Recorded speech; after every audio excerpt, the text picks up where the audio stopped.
There's a $3 piece of cord that can save your life in seconds, in the middle of nowhere, with no gear, no backup, and no second chances. Compare that to hundreds of dollars in survival equipment that fails when you need it most. They didn't stop teaching this trick because it didn't work.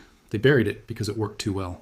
Welcome to Forbidden Camping. Today we're opening another sealed vault, one that traces back to 1972, when a simple paracord technique quietly disappeared from survival manuals. Paracord isn't just rope. It was originally designed for military parachutes, built to handle extreme stress while remaining lightweight and flexible. But in 1972, a field survival method using paracord was documented, then quickly removed from public training guides. The method relied on something deceptively simple: tension, friction, and internal strand extraction. At a molecular level, paracord is a braided polymer structure. Inside that outer sheath are multiple inner strands, each capable of handling heat, pressure, and WASD independently. When separated and reconfigured, those strands can be used for fire, shelter, traps, or emergency repairs. But the real secret wasn't just the material, it was how it was used. By applying controlled tension and friction, the cord could generate heat, create binding and coolant, or even function as a rapid deploy survival system. It was fast, reliable, and required nothing but what you already had. Now stay with me, because this is the part they really don't want you to hear. The survival gear industry generates billions every year selling specialized tools: fire starters, emergency kits, tactical maydette. Their entire model depends on one thing: repeat purchases. If people knew how to extract multiple survival functions from a single $3 cord, they wouldn't need most of that gear. No replacements, no upgrades, no constant spending.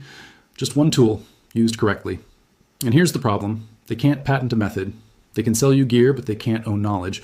So instead of competing with it, they erased it. Quietly, completely. Here's how the paracord trick works. First, take a standard length of paracord, about 3 to 6 feet. Second, strip back the outer sheath slightly and pull out the inner strands. You now have multiple smaller cords inside one. Third, use one inner strand as a friction line. Wrap it around a hush stick or wooden spindle, then pull rapidly back and forth. This creates heat through friction, enough to ignite dry tinder if done correctly. Fourth, use the outer sheath as a binding tool. It can secure shelter Carhaut-Svatsk, splint injuries, or create a Schreer tourniquet in emergencies. Fifth, combine strands for strength. Braiding them increases load capacity, allowing you to lift, drag, or secure heavier objects without snapping the cord. Critical safety warning: never rely on paracord for climbing or supporting full body weight unless it is rated for that purpose. Improper use can lead to sudden failure and serious injury. In one real-world test, a survival instructor demonstrated this exact method using nothing but a $3 cord.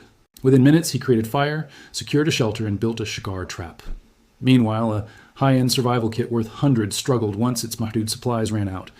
That's the difference between tools and knowledge. Tools break, supplies run out, but knowledge adapts. And that's what was buried. Not the cord, but the understanding of what it can do. Knowledge like this does not die. It waits. Hidden in plain sight, ignored until someone digs it back up. Every time you learn something like this, every time you share it, you create a crack in the system built to keep you dependent. The next vault opens soon, and what's inside is even heavier. Stay ready, stay aware, and never underestimate what's already in your hands.